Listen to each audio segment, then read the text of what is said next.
Now let us discuss factors affecting the velocity of sound in gas. First, effect of change in pressure. Let us discuss what is the effect of change in pressure on velocity of sound in any gas. We have this equation, velocity is equal to under root of gamma p by rho. Laplace's correction to the Newton's formula, gamma add झालं इथे.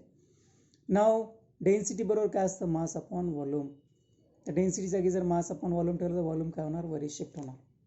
तर gamma P V upon M. According to Boyle's law P V is equal to constant at constant temperature. P V is equal to constant. व्हीच्या जागी काय लिहिता येतं, mass upon density. कारण density बरोबर काय असतं, मास अपॉन व्हॉल्यूम है ना. इथे आपल्याला हे माहिती आहे की डेन्सिटी बरोबर काय असतं, मास अपॉन व्हॉल्यूम असतं. ठीक आहे. तर मी व्हॉल्यूमला जर इकडे नेलं तर काय होणार, मास अपॉन डेन्सिटी येणार. तर पी व्ही बरोबर constant, mass upon density is equal to constant. आता हे मॉलिक्युलर वेट असतं गॅसचं आणि ते कॉन्स्टंट टर्म आहे, म्हणजेच पी अपॉन रो बरोबर काय राहिलं, कॉन्स्टंट राहिलं. So V is equal to काय, under root of gamma P by rho is equal to constant. Gamma तर कॉन्स्टंटच राहतं फॉर द गिवन गॅस. त्यामुळे हे सर्व टर्म ज्या आहेत त्या काय राहिल्या, कॉन्स्टंट राहिल्या. त्यामुळे काय होतं की जे इफेक्ट आहे चेंज इन प्रेशरचा तो आपल्याला तिथे पाहायला भेटत नाही. The change in pressure does not affect the velocity of sound in air. When pressure is changed, then density also changes, so as to keep the factor P upon rho is equal to constant. So there is no change in velocity of sound in air due to the change in pressure inside the medium. Second, what is the effect of change in temperature? Now we have V बरोबर under root of gamma P by rho. आपल्याला रोज डेन्सिटीसाठी काय येतं, M by V. V वरी गेलं तर gamma P V by M. For ideal gas we have P V is equal to R T for 1 mole. म्हणजे P V is equal to N R T. N म्हणजे 1 मोल घेतलं तर P V बरोबर काय आलं, आर टी आलं. तर व्ही बरोबर काय असणार आहे मग, gamma R T by M. ठीक आहे. पी व्हीच्या जागी आपण काय ठेवलं, आर टी ठेवलं. Now M, R and gamma are constant for the given gas. So velocity of sound wave in a given medium is directly proportional to under root of t. If v1 and v2 are speeds of sound at temperature t1 and t2 respectively, then in the same medium, of course in the same medium, then v1 बरोबर under root of gamma r t1 by m, v2 बरोबर under root of gamma r t2 by m. So v1 by v2 is equal to under root of t1 by t2. इथे एक नवीन term आपल्याला पाहायला मिळणार आहे, temperature coefficient of velocity of sound. आता हे V T झालं, V T upon V zero. म्हणजे व्ही झिरो म्हणजे कधीचं टेम्परेचर आहे, व्ही झिरो कधीची velocity at absolute temperature, 0 temperature, sorry 0 degree सेल्सिअससाठीचं. तर हे टेम्परेचर म्हणजे अदर दॅन 0 डिग्री सेल्सिअस. तर 273 प्लस टी म्हणजे जे काही नंतरचं टेम्परेचर असणार आहे, 10 degree Celsius, 12 degree, 20 degree Celsius, so on. आणि 0 डिग्री सेल्सिअस, 0 डिग्री सेल्सिअस म्हणजे 273 केल्विन. तर V T upon V zero जर घेतलं तर under root of 273 plus T upon 273 plus 0. V T बरोबर काय झालं मग, व्ही झिरो इकडे गेलं, under root of 273 plus T upon 273, 1 plus T upon 273 raise to 1/2. Fraction आलं इथे आणि हे लेस दॅन 1 आहे. कारण की जास्तीत जास्त जे टेम्परेचर प्रॅक्टिकली आपण बघू शकतो इन इंडिया कुठपर्यंत जाऊ शकतं, तर 50 डिग्री सेल्सिअसपर्यंत किंवा कुठेही 50 to 60 खूप झालं, तिथं जातच नाही तेवढं. तर हे जे रेशो असणार आहे ते किती असणार आहे, लेस दॅन 1 असणार आहे. आणि हा जर रेशो लेस दॅन 1 असेल तर त्या केसमध्ये अकॉर्डिंग टू बायनॉमियल एक्सपान्शन नंतरच्या येणाऱ्या टर्म्स काय असतात, खूप कमी असतात. म्हणून पहिल्या 2च टर्म्स आपण इथे घेतो आणि कोणत्या असतात त्या 1 प्लस 1/2 टी अपॉन 273. तर हे युजिंग बायनॉमियल एक्सपान्शन आहे. व्ही टी बरोबर V zero 1 plus 1/2 into T upon 273. V T is equal to V zero 1 plus 1 upon 546 into T. याचं मल्टिप्लिकेशन घेतलं, व्ही झिरोने मल्टिप्लाय केलं पूर्ण इक्वेशनला. व्ही झिरो ही जी वेलॉसिटी आहे ती किती आपल्याला माहिती आहे, 332 मीटर पर सेकंद आहे वेलॉसिटी ॲट 0 डिग्री सेल्सिअस.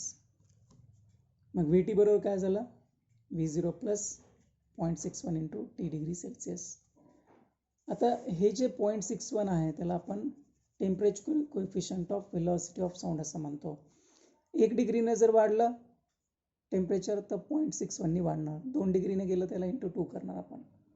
ठीक आहे, 3, 4 जितक्या डिग्रीने टेम्परेचर होणार तितक्या डिग्रीने तेवढे वेलॉसिटी त्याची काय होणार आहे, इन्क्रीज होणार आहे.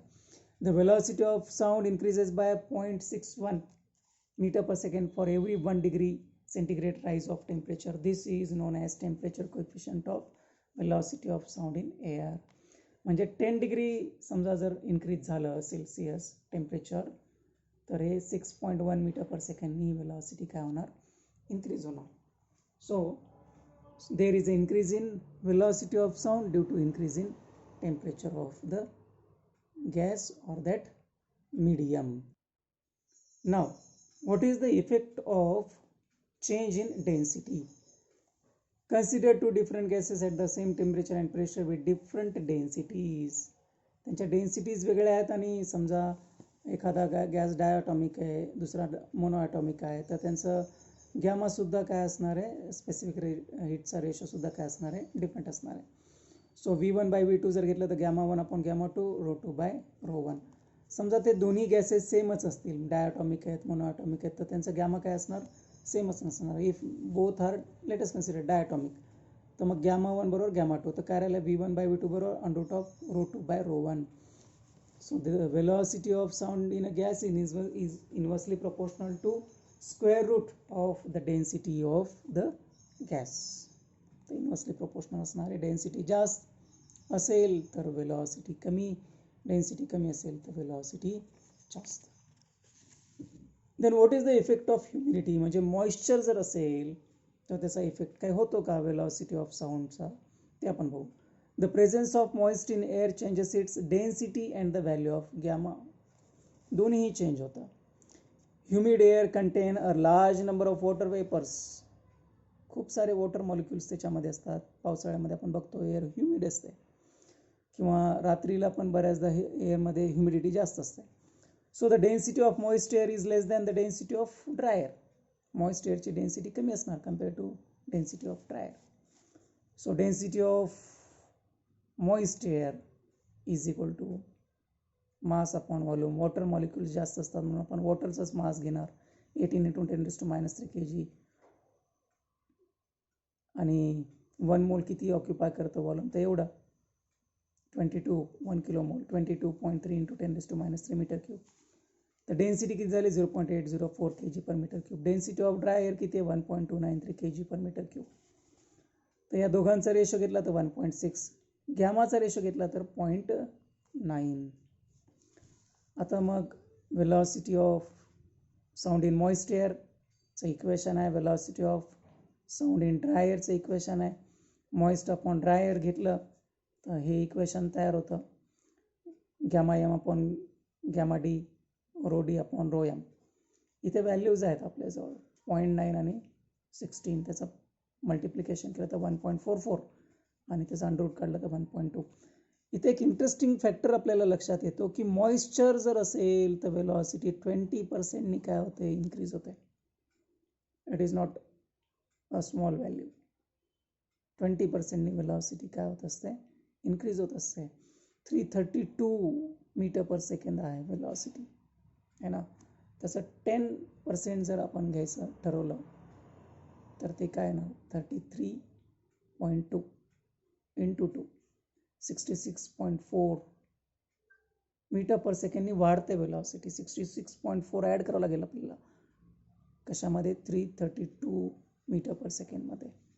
आणि ती जी वेलॉसिटी आहे ती वेलॉसिटी आपल्याला पाहायला मिळते 332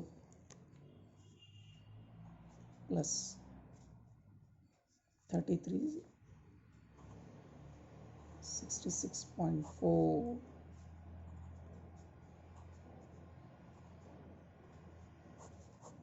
so nearly equal to 400 metre per second. इथपर्यंत वेलॉसिटी काय होते, इन्क्रीज होते. सो 20 पर्सेंटनी वेलॉसिटी इन्क्रीज होते. म्हणून पावसाळ्यामध्ये साधारणतः मॉइश्चर एअरमध्ये असल्यामुळे आपण बोललेलं खूप जलद गतीने दूरपर्यंत जाऊन पोहोचत असतं. Now what is the effect of wind velocity? Wind drift the medium air in its direction. आता मीडियम कॅरी करतं साऊंड वेव्हला आणि विंड जर ब्लो होत असेल तर ते ड्रिफ्ट करणार एअरला किंवा मीडियमला सोबत. त्यामुळे वेलॉसिटी नक्कीच एफेक्ट होणार आहे साऊंडची. Wind drift the medium or we can say that air in its direction. As a result of this, the speed of sound is affected by the wind velocity. Let v bar and omega w bar be the velocity of sound and wind respectively as shown in figure. हे असं इकडं साऊंडची velocity या साईडला wind velocity दोघांमध्ये angle theta आहे. तर wind वेलॉसिटीचा कोणता component add होणार?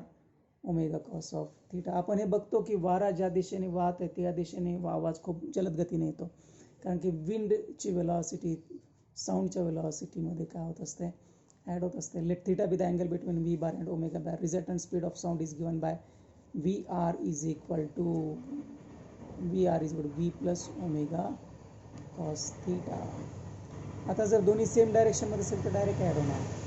विंड आणि velocity of sound, resultant velocity direct add होणार. 90 डिग्री असेल तर there is no effect of wind velocity. विंडचा अँगल वेलॉसिटी सोबत जर 90 तयार होत असेल, विंड या डायरेक्शनमध्ये ब्लो होत असेल त्या केसमध्ये, परपेंडिक्युलर डायरेक्शनमध्ये विंड जर ब्लो होत असेल त्या केसमध्ये there is no effect on velocity of sound. पण जर ते अपोजिट डायरेक्शनमध्ये जर ब्लो होत असेल तर मात्र 180 म्हणजे मायनस होणार आहे. So when there is angle 180 degree, so resultant velocity will be decreased. Now some theoretical points. Effect of frequency and wavelength. Frequency and wavelength have no effect on the velocity of sound in air. Such a medium is called as non-dispersive medium. फक्त हे लक्षात ठेवायचं, जेव्हा frequency आणि वेव्हलेंथचा effect velocity of sound वेव्हवर नसतो अशा मीडियमला काय म्हणायचं? नॉन डिस्पर्सिव्ह मीडियम असं आपण म्हणायचं. Now what is the effect of amplitude? The amplitude of sound wave generally has no effect on the velocity of sound. However, if the amplitude is very high or large, then there is a slight increase in velocity of sound on account of slight increase in temperature. Temperature जे मीडियमचं आहे ते थोडंसं वाढू शकतं कारण की amplitude जास्त असेल तर, आणि टेम्परेचर वाढल्यामुळे वेलॉसिटीमध्ये बदल होऊ शकतो. नाहीतर तसं पाहिलं तर प्रॅक्टिकली ॲम्प्लिट्यूडचा इफेक्ट वेलॉसिटी ऑफ साऊंड वेव्हवर काही नसतो. Effect of atomicity of gas. Atomicity of गॅसचा इफेक्ट आहे का? The velocity of sound depends upon atomicity of gas. All other factors remaining same. The velocity of sound in diatomic gas is different from the velocity of sound in monoatomic gas. म्हणजे किती atoms आहेत, किती ॲटमचं molecule आहे त्याच्यावर त्याची velocity निश्चित अवलंबून असते, कारण की गॅमा चेंज होतं. डायटॉमिक गॅससाठी वेगळा, मोनोॲटॉमिक गॅससाठी वेगळं, ट्रायटॉमिक गॅससाठी गॅमा वेगळा आहे. म्हणून वेलॉसिटी ॲटॉमिसिटीवर तर नक्की डिपेंड करते. आणि effect of phase and quality, म्हणजे फेज कसा आहे आणि क्वालिटी कशी आहे, साऊंड नॉईज आहे का स्मूथ आहे, त्याच्यावर ते काय अवलंबून असतं का? these have practically no effect on the velocity of sound. त्याचा काहीच इफेक्ट वेलॉसिटी ऑफ साऊंडवर नसतो, काहीच इफेक्ट नसतो.